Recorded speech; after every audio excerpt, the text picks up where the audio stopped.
বৰ বৰ কথা কৈ থকা সৰু হিংটোৱে আসলতে কাক বুজায় তাৰ শেষ গতি কি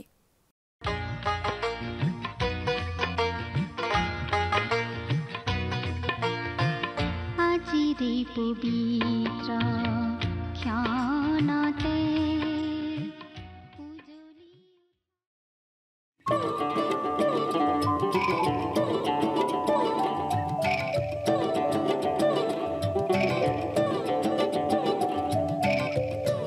আমি মাথো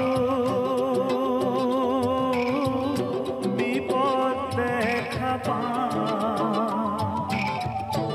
আমি মাথো বিপদ দেখা পাওঁ অতি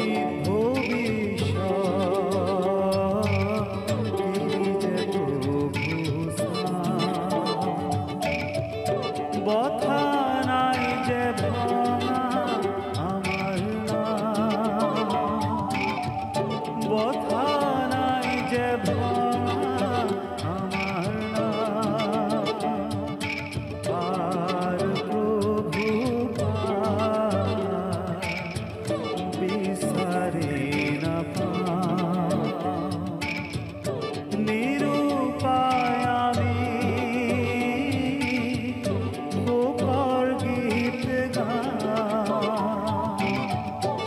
আমি মাথো বিপদ দেখা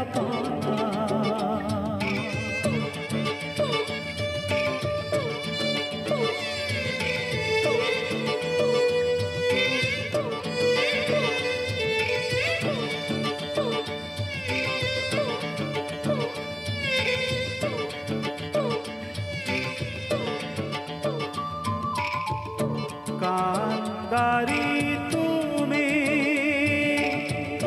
দিয়া পথর নির্দেশ বিনতি করিছো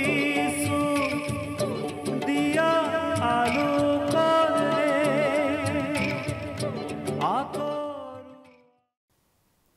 নমস্কাৰ আমাৰ ভক্তিবচন অনুষ্ঠানলৈ আপোনাক স্বাগতম জনাইছো খ্ৰীষ্টীয় বিশ্বাসী লোকসকলৰ বাবে বিশেষভাৱে প্ৰস্তুত কৰা এই ভক্তিবচন অনুষ্ঠানটো হৈছে বাইবেল অধ্যয়নৰ ধাৰাবাহিক অসমীয়া অনুষ্ঠান বাইবেলৰ গোটে ৬৬খন পুস্তকৰে আমি ইয়াত অধ্যয়ন কৰিম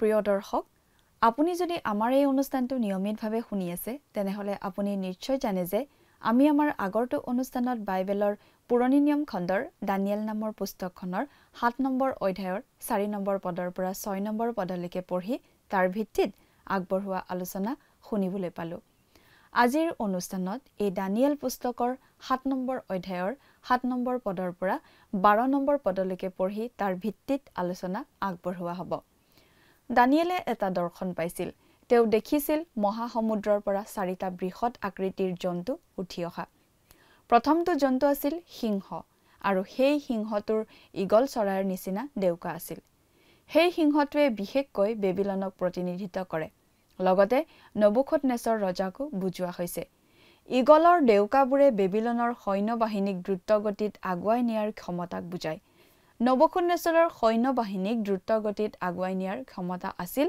আৰু সেইটোৱে তেওঁক বিশ্ব জয় কৰি বাবিলনক এটা শক্তিৰ পৰ্যায়লৈ লৈ আহিছিল দানিয়েলে দৰ্শনত দেখা দ্বিতীয়টো জন্তু আছিল এটা ভালুক এই ভালুকে প্ৰতিনিধিত্ব কৰে মাদিয়া পাৰ্চী সাম্ৰাজ্যক তৃতীয় জন্তুটো আছিল নাহৰ ফুটুকী বাঘ নিজৰ অসহায় চিকাৰৰ ওপৰত হঠাতে জঁপিয়াই পৰা গুণ থকা নাহৰ ফুটুকীয়ে গ্ৰীক সাম্ৰাজ্যক প্ৰতিনিধিত্ব কৰে অৰ্থাৎ মহামতি আলেকজেণ্ডাৰক সেই নাহৰ ফুটুকীৰ ৪খন ডেউকাই আলেকজেণ্ডাৰে নিজৰ সৈন্য বাহিনীক দ্ৰুতগতিত আগুৱাই নিব পৰা আৰু হঠাতে আঘাত কৰাৰ ক্ষমতাক আৰু অধিক জোৰ দিয়ে সেই নাহৰ ফুটুকীটোৰ ৪টা মূৰ আছিল আলেকজেণ্ডাৰৰ মৃত্যুৰ পাছত তেওঁৰ সাম্ৰাজ্যখন ৪ ভাগত বিভক্ত হয় নাহৰ ফুটুকীটোৰ ৪টা মূৰে এই ৪ বিভাজনৰ কথাকে বুজাইছিল আলেকজেণ্ডাৰৰ মৃত্যুৰ পিছত তেওঁ ৪জন সেনাপতিয়ে তেওঁ স্থাপন কৰা বিশ্ব সাম্ৰাজ্যখন বিভক্ত কৰি লৈছিল দানিয়েলে দৰ্শনত দেখা চতুৰ্থটো জন্তু ভালদৰে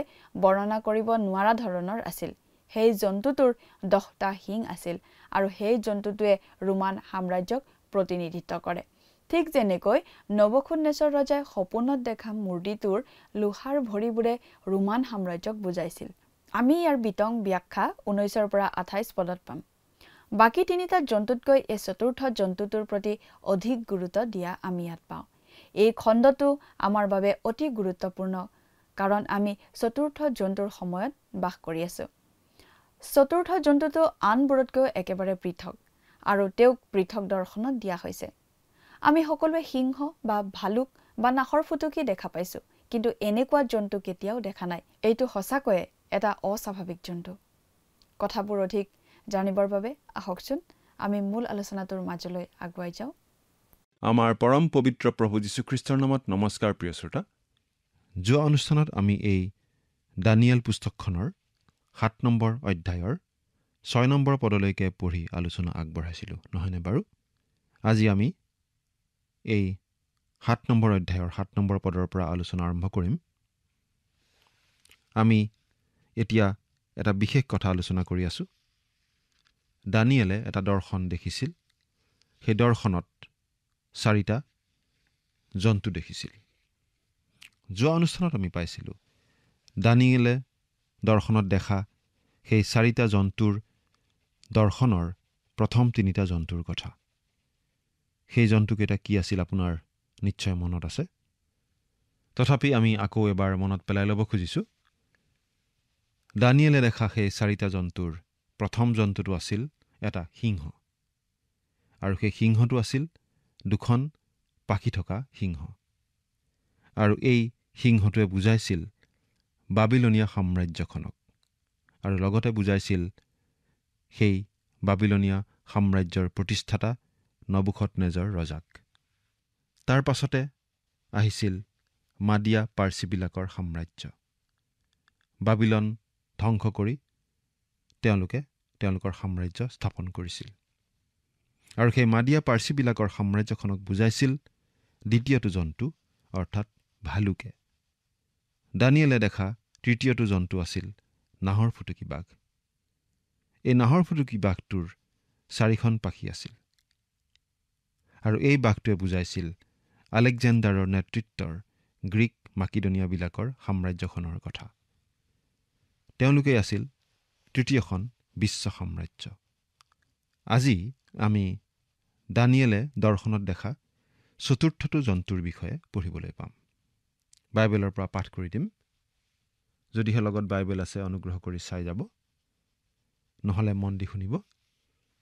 দানিয়েল 7 নম্বৰ অধ্যায়ৰ 7 নম্বৰ পদ। তাৰ পাছত মই ৰাতি দৰ্শনত চাই চতুৰ্থ এক জন্তু দেখিলোঁ। সি ভয়ংকৰ, বলিষ্ঠ আৰু অতিশয় শক্তিমান। তাৰ লোহাৰ ডাঙৰ দাঁত আছিল। সি খালে, দুখৰ কৰিলে, আৰু অৱশিষ্টবোৰ ভৰিৰে গচকিলে, আৰু পূৰ্বৰ জন্তুবোৰতকৈ সি বেলেগ। আৰু তাৰ 10টা শিং আছিল। বৰ্ণনা কৰিব নোৱাৰা 10টা শিঙৰ এই জন্তুটোৱে বুজাইছিল ৰোমান সাম্ৰাজ্যক। নবুখদনেছৰৰ দৰ্শনত দেখা সেই বহু ধাতুৰ মূৰ্তিটোৰ লোহাৰ ভৰিখনেও ৰোমান সাম্ৰাজ্যকেই বুজাইছিল। এই কথাটো বহলভাৱে ব্যাখ্যা কৰা আমি পাম 19 পৰা 28 নম্বৰ পদত।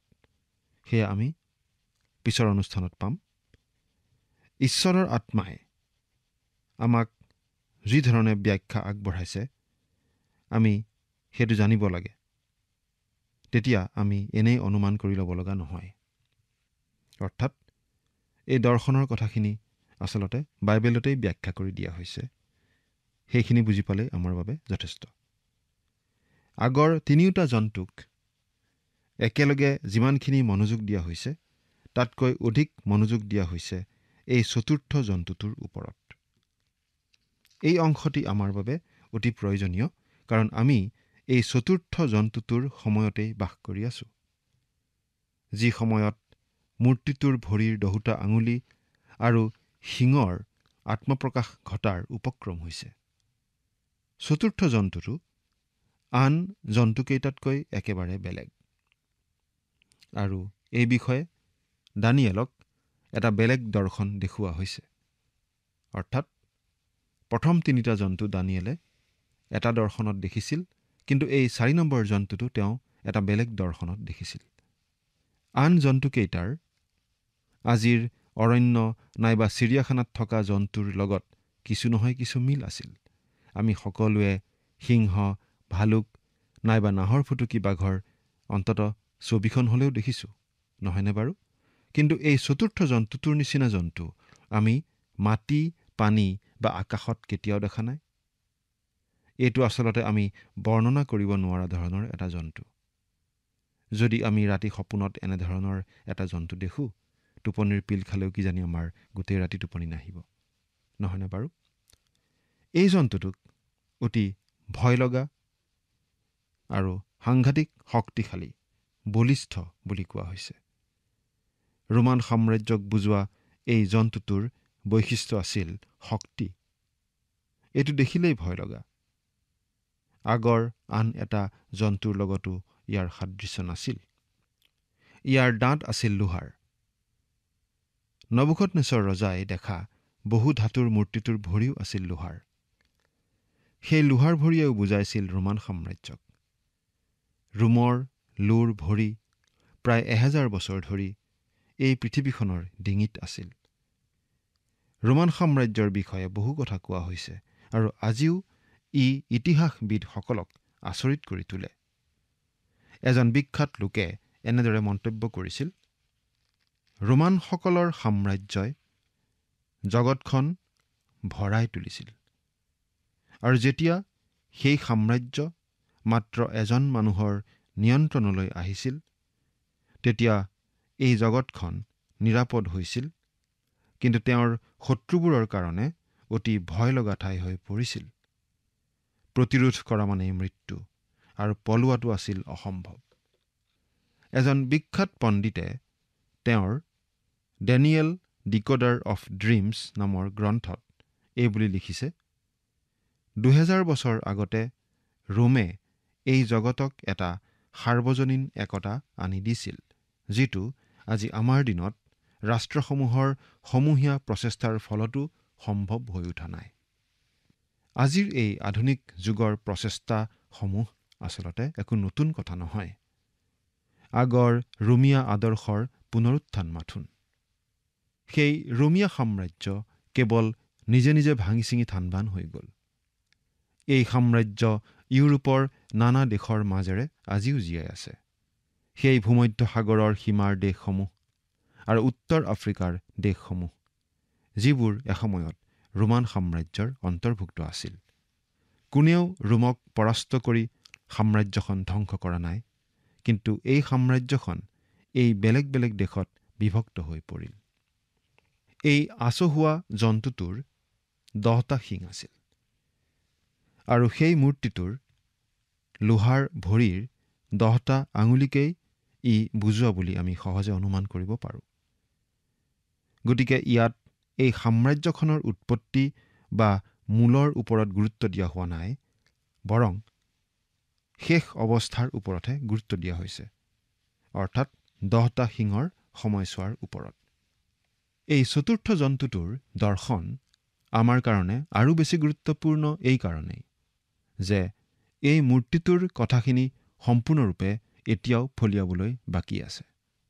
আমি অৱশ্যে শেষৰ কালৰ কোনো এটা অংশতেই আজি বাস কৰি আছোঁ।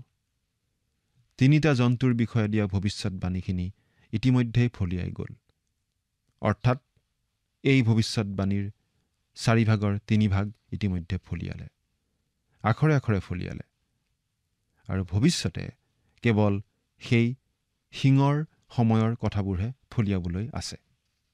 চতুৰ্থ জন্তু অৰ্থাৎ চতুৰ্থ সাম্ৰাজ্য অৰ্থাৎ ৰোমান সাম্ৰাজ্য ইতিমধ্যেই আৱিৰ্ভাৱ হ'ল।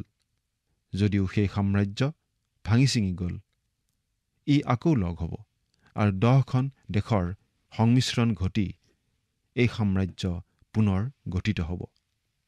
আৰু এই সাম্ৰাজ্যখন একেলগ কৰিব এজন ব্যক্তিয়ে, যাক ঈশ্বৰৰ বাক্যত খ্ৰীষ্টাৰী বুলি কোৱা হৈছে। 8 নম্বৰ পদ, মই সেই শিঙলৈ মন কৰি থাকোঁতেই সেইবোৰৰ মাজত আৰু এটা সৰু শিং ওলাল, আৰু তাৰ সাক্ষাতে পূৰ্বৰ শিংবোৰৰ 3টা শিং উঘলা হ'ল।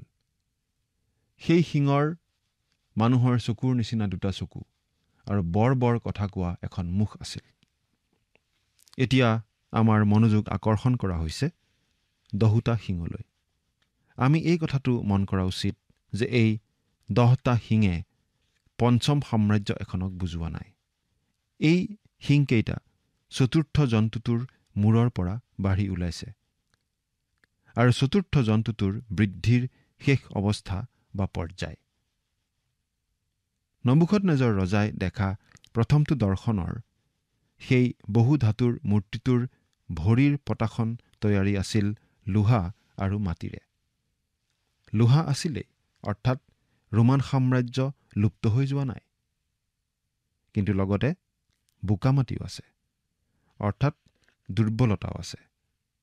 আমি ভাবোঁ লোহাই বুজায় এজন ব্যক্তিৰ একনায়কত্ববাদী শাসনৰ কথা, আৰু বোকামাটিয়ে প্ৰতিনিধিত্ব কৰে জনতাক, জনগণক, অৰ্থাৎ গণতন্ত্ৰক।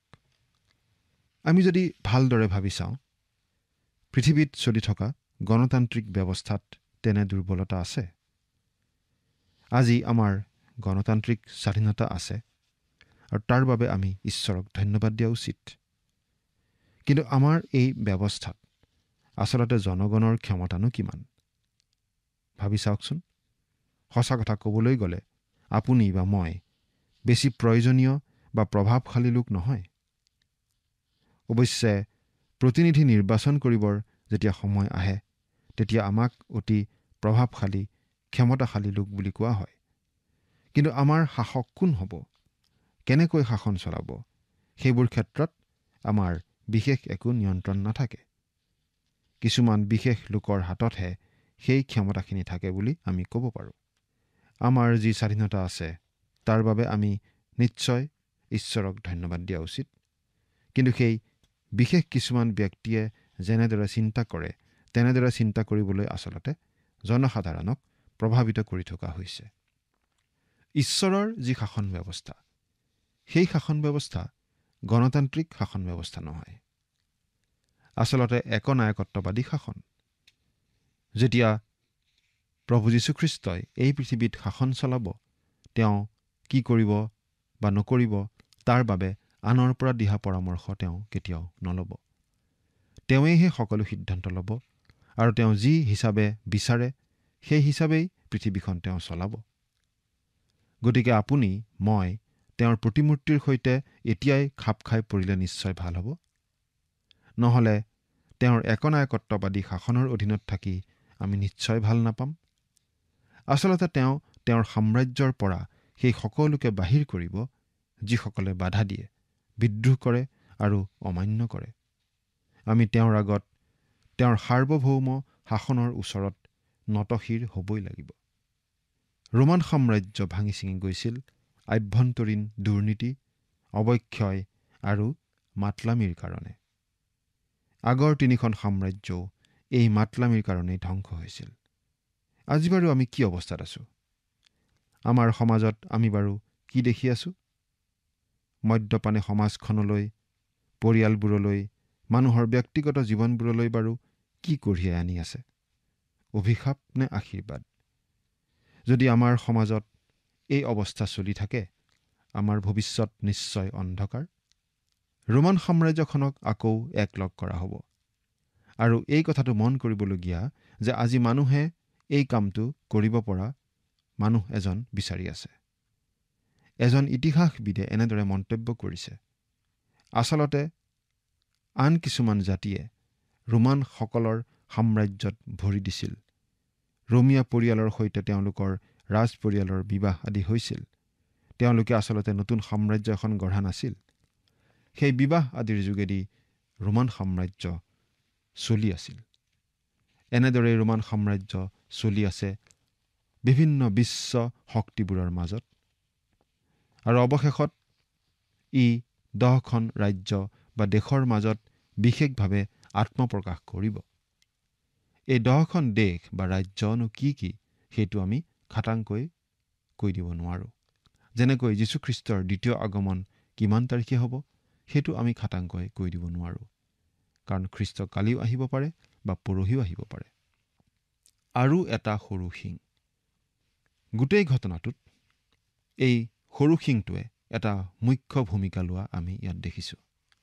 সেই সৰু শিংটোৱে 10টা শিঙৰ 3টা শিং উভালি নিজকে ক্ষমতাৰ স্থানত বহুৱালে। সেই 10খন দেশ কি কি হ'ব আমি ক'ব নোৱাৰোঁ, কিন্তু আমি এইটো খাটাংকৈ ক'ব পাৰোঁ যে ভাগি ছিগি যোৱা ৰোমান সাম্ৰাজ্যখনৰ পৰাই সেই দেশকেইখন ওলাব। সেই শিঙৰ বিষয়ে আমি এতিয়া বিশেষভাৱে দুটামান কথা দেখা পাওঁ। সেই শিঙৰ মানুহৰ চকুৰ নিচিনা 2টা চকু, অৰ্থাৎ সেই সৰু শিংটোৰ বিশেষত্ব হ'ব মানৱীয় মেধাশক্তি আৰু তীক্ষ্ণ প্ৰতিভা। বৰ কথা কোৱা এখন মুখ আছিল, অৰ্থাৎ সৰু শিংৰূপী এই মানুহজনে ঈশ্বৰ নিন্দা কৰিব, অহংকাৰ কৰি কৰি কথা ক'ব। 9 নম্বৰ পদ। পাছে মই চাই থাকোঁতে দেখিলোঁ কেইখনমান আসন স্থাপন কৰা হ'ল, আৰু অনাদিকালৰ বৃদ্ধজনা বহিল। তেওঁৰ বস্ত্ৰ হিমৰ নিচিনা বগা আৰু চুলি ভেড়াৰ শুদ্ধ নোমৰ নিচিনা। তেওঁৰ সিংহাসন অগ্নিশিখা, তাৰ চক্ৰবোৰ জ্বলন্ত জুই। এতিয়া দৃশ্যটো সলনি হৈছে আৰু স্বৰ্গৰ দৰ্শন পোৱা হৈছে। ঈশ্বৰৰ সিংহাসন প্ৰকাশ কৰা হৈছে। এই একেটা দৃশ্যৰ কথাকেই আমি পাওঁ প্ৰকাশিত বাক্যত 4 আৰু 5 নম্বৰ অধ্যায়ত। আপোনালোকে যদি ইচ্ছা কৰে চাব পাৰে প্ৰকাশিত বাক্য 4 আৰু 5 নম্বৰ অধ্যায়ত। এয়া আচলতে মহাক্লেশৰ ৰূপেৰে পৃথিৱীলৈ নামি আহিবলগীয়া বিচাৰ আৰু পৃথিৱীলৈ খ্ৰীষ্টৰ দ্বিতীয় আগমনৰ প্ৰস্তুতি। কেইখনমান আসন স্থাপন কৰা হ'ল। এই কথাখিনি প্ৰকাশিত বাক্য 4 নম্বৰ অধ্যায়ৰ 4 নম্বৰ পদৰ লগত মিল আছে। প্ৰকাশিত বাক্য পুস্তকত যোহনে বৃদ্ধসকলৰ সংখ্যা আৰু আন কিছুমান কথাও উল্লেখ কৰিছে, কিন্তু দানিয়েল পুস্তকত সেইবোৰ উল্লেখ কৰা হোৱা নাই, কাৰণ দানিয়েল পুস্তকৰ বিষয়বস্তু খ্ৰীষ্টীয় মণ্ডলী আৰু মণ্ডলীৰ ভৱিষ্যত নহয়। ইয়াত আমি বিশেষভাৱে কি দেখা পাওঁ? অনাদিকালৰ বৃদ্ধজনা। তেওঁনো কোন? অনাদিকালৰ বৃদ্ধজনা মানে হৈছে স্বয়ং ঈশ্বৰ। তেওঁ অনাদি অনন্ত ঈশ্বৰ। তেওঁৰ বস্ত্ৰ হিমৰ নিচিনা বগা, অৰ্থাৎ ঈশ্বৰ পবিত্ৰ, ঈশ্বৰ ন্যায়বান, সেই কথাটোকেই ইয়াত বুজোৱা হৈছে। তেওঁৰ চুলি ভেড়াৰ শুদ্ধ নোমৰ নিচিনা। তাৰ মানেনো কি? তাৰ মানে ঈশ্বৰৰ যি জ্ঞান, সেই জ্ঞান অসীম, আমি কল্পনা কৰিব নোৱাৰা ধৰণৰ। তেওঁৰ সিংহাসন অগ্নিশিখা। ইয়াত ঈশ্বৰ যে ন্যায়বান ঈশ্বৰ, সেই কথাটো, তেওঁৰ সুধবিচাৰৰ কথাটো বুজোৱা হৈছে। তাৰ চক্ৰবোৰ জ্বলন্ত জুই। ঈশ্বৰৰ শক্তি আৰু ক্ষমতা যে অপ্ৰতিৰোধ্য আৰু অদমনীয়, সেই ভাৱটো ইয়াত প্ৰকাশ পাইছে। 10 নম্বৰ পদ। তেওঁৰ সন্মুখৰ পৰা এখন অগ্নিৰ নৈ ওলাই বৈ গৈছিল। হাজাৰ হাজাৰে তেওঁৰ পৰিচৰ্যা কৰিছিল আৰু অজুতে তেওঁৰ আগত থিয় হৈ আছিল। পাছে বিচাৰ সভা বহিল আৰু পুথিবোৰ মেলা হ'ল। এই সুধবিচাৰ খ্ৰীষ্টৰ 1000 বছৰীয়া শাসনৰ অন্তত হ'বলগীয়া বগা সিংহাসনত বহি কৰা বিচাৰ নহয়। এয়া হৈছে পৃথিৱীত চলিবলগীয়া মহাক্লেশৰ আৰু পৃথিৱীত 1000 বছৰীয়া শাসন চলাবলৈ নিজ ৰাজ্য প্ৰতিষ্ঠা কৰিবলৈ হ'বলগীয়া খ্ৰীষ্টৰ পুনৰ আগমনৰ প্ৰস্তুতিহে। 11 নম্বৰ পদ। সেই সময়ত মই চাই থাকোঁতে শিংটোৱে কোৱা বৰ কথাৰ শব্দৰ কাৰণে মই চাই থাকোঁতে শেষত সেই জন্তু হত হ'ল আৰু তাৰ শৰীৰ নষ্ট হ'ল, তাক অগ্নিশিখাত পেলাই দিয়া হ'ল। ঈশ্বৰে স্বৰ্গত সুধবিচাৰৰ যুঁজা চলাই আছে। পৃথিৱীত স্থাপন হ'বলগীয়া 1000 বছৰীয়া ৰাজ্যত কোন থাকিবলৈ পাব, তাৰ বাবে হ'বলগীয়া বিচাৰ, আৰু সেই সময়তে সেই ব্যক্তি অৰ্থাৎ সৰু শিংটোৱে পৃথিৱীত উচ্চ স্বৰেৰে ঈশ্বৰ নিন্দা কৰিছে আৰু অহংকাৰত উঠলি উঠিছে। কিন্তু সেই সৰু শিংটোৰ বিচাৰ আৰু দণ্ড ঠিক কৰা হৈ গৈছে আৰু তাৰ সাম্ৰাজ্যও ধ্বংস হ'ব। এই শেষৰ জন্তুটোৰ যোগেদি যি সাম্ৰাজ্যখনৰ কথা বুজোৱা হৈছে, সেই সাম্ৰাজ্যখনৰ আৰম্ভণি বা উৎপত্তিটোৰ কথাত বেছি গুৰুত্ব দিয়া হোৱা নাই, কিন্তু শেষ অৱস্থাটোৰ কথাত বেছি গুৰুত্ব দিয়া হৈছে। খ্ৰীষ্টই এই পৃথিৱীত জীয়াই থকা জাতি আৰু লোকবোৰৰ বিচাৰ কৰিবলৈ এই পৃথিৱীলৈ যেতিয়া আহিব, তাৰ কিছু আগতেই সেই সৰু শিংৰূপী ব্যক্তিজনৰ আবিৰ্ভাৱ হ'ব। এই সময়খিনিয়েই হ'ব মহাক্লেশৰ সময়। 12 নম্বৰ পদ। আৰু বাকী জন্তুকেইটাৰ বিষয়ে হ'লে সিহঁতৰ পৰা ৰাজ্যভাৰ নিয়া হ'ল, তথাপি উপযুক্ত সময় আৰু নিৰূপিত কাললৈকে সিহঁতৰ আয়ুস দীঘলাই দিয়া হৈছিল। প্ৰথম তিনিওটা জন্তু যদিও মৰি গ'ল, সেই জন্তুবোৰে প্ৰতিনিধিত্ব কৰা সাম্ৰাজ্যকেইখনৰ মতাদৰ্শৰ পৰম্পৰা চলি আছে আৰু সেই মহাক্লেশৰ সময়ত সেইবোৰে আকৌ মূৰ দাঙি উঠিব।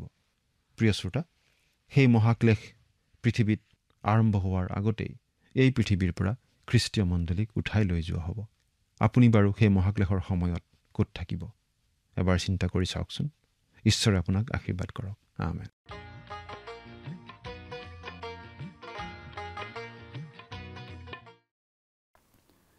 দানিয়েলে দৰ্শনটোত চতুৰ্থ জন্তুটোৰ লগত স্বৰ্গৰ দৰ্শন এটাও পাইছিল আৰু শেষকালৰ বিষয়ে এটা আভাস তাৰ মাজেৰে দিয়া হৈছিল। স্বৰ্গৰ দৰ্শনটোত স্বৰ্গৰ সিংহাসন দানিয়েলে দেখিবলৈ পাইছিল। সেই একেই দৰ্শন আমি প্ৰকাশিত বাক্য 4 আৰু 5 নম্বৰ অধ্যায়তো পাওঁ। এয়া জগতলৈ আহিবলগীয়া মহাক্লেশ আৰু তাৰ পাছত হ'বলগীয়া প্ৰভু যীশুৰ দ্বিতীয় আগমনৰ প্ৰস্তুতিৰ ছবি। অনাদিকালৰ বৃদ্ধজনাই অনন্তকলীয়া ঈশ্বৰক বুজাইছে। তেওঁ বস্ত্ৰ হিমৰ দৰে বগা, চুলি ভেড়াৰ নোমৰ নিচিনা। তেওঁ সিংহাসন, অগ্নিশিখাৰ আৰু চকাবোৰ জ্বলন্ত জুইৰ। ঈশ্বৰৰ বিৰুদ্ধে বৰ বৰ কথা কৈ থকা সৰু শিংটোৰ বিষয়েও স্পষ্টকৈ কোৱা হৈছে। প্ৰভু যীশুৰ আগমনৰ আগে আগে সেই ব্যক্তিৰ আবিৰ্ভাৱ হ'ব, কিন্তু সেই ব্যক্তিৰ বিচাৰ কৰি ধ্বংস কৰা হ'ব। এই সময়খিনিয়ে মহাক্লেশৰ সময়খিনিক বুজাইছে। প্ৰিয় দৰ্শক, আজিলৈ আমাৰ অনুষ্ঠানটো ইমানতে সামৰণি মাৰিব খুজিছোঁ। পৰৱৰ্তী অনুষ্ঠানত আপোনালোকক পুনৰ লগ পোৱাৰ আশা ৰাখিছোঁ। সামৰণিতে আহকচোন খন্তেক প্ৰাৰ্থনাত মূৰ দুৱাওঁ। স্বৰ্গত থকা অতি মৰমীয়াল দয়ালু পিতৃ ঈশ্বৰ, প্ৰভু তোমাক ধন্যবাদ দিছোঁ সুন্দৰ সময়ৰ বাবে। দয়ালু মৰমীয়াল পিতৃ ঈশ্বৰ, এই সময়তে আমি যি তোমাৰ পবিত্ৰ বাক্য অধ্যয়ন কৰিলোঁ, সঁচাকৈ পিতৃ প্ৰতিজন দৰ্শকক তুমি বুজাত সহায় কৰিবা আৰু বিশেষকৈ প্ৰভু এই অধ্যয়নৰ যোগেদি যি বাৰ্তা তেওঁলোকৰ জীৱনলৈ প্ৰভু তুমি আনিছা, তাক যাতে তেওঁলোকে বুজি পাব পাৰে আৰু প্ৰভু তেওঁলোকে যাতে সেইমতে চলিবলৈ প্ৰভু পাৰে, তেনে আশীৰ্বাদ প্ৰভু তুমি তেওঁলোকৰ ওপৰত দান কৰিবা আৰু তেওঁলোকৰ যি প্ৰয়োজন সেই সকলো প্ৰয়োজনসমূহ প্ৰভু তুমি তেওঁলোকৰ পূৰণ কৰিবা। এই সকলো যাচনা মহান ত্ৰাণকৰ্তা প্ৰভু যীশু খ্ৰীষ্টৰ নামত অৰ্পণ কৰিছোঁ। আমেন। প্ৰিয় দৰ্শক, যোৱা অনুষ্ঠানৰ প্ৰশ্নটোৰ শুদ্ধ উত্তৰটো হৈছে অপশ্যন ডি, ভালুক। আজিৰ অনুষ্ঠানৰ ওপৰত আধাৰিত প্ৰশ্নটো হৈছে অনাদিকালৰ বৃদ্ধজন কোন? অপশ্যন এ ঈশ্বৰ, অপশ্যন বি যীশু, অপশ্যন চি বিশ্বাসী, অপশ্যন ডি স্বৰ্গদূত। প্ৰিয় দৰ্শক, আজিৰ প্ৰশ্নৰ সঠিক উত্তৰটো অহাকালি সন্ধিয়া 6 বজাৰ আগেয়ে আপোনাৰ নাম আৰু সম্পূৰ্ণ ঠিকনাৰে সৈতে আমালৈ 7429840242 নম্বৰত SMS নাইবা হোৱাটছআপ যোগে প্ৰেৰণ কৰক। প্ৰিয় দৰ্শক, যদি আপোনাৰ এই অনুষ্ঠানটি শুনি ভাল লাগিছে তেনেহ'লে এই নম্বৰত এটি মিছ কল দিয়ক। ইয়াৰ যোগেদি আপুনি পৰৱৰ্তী অনুষ্ঠানত বিজয়ী হ'ব পাৰে।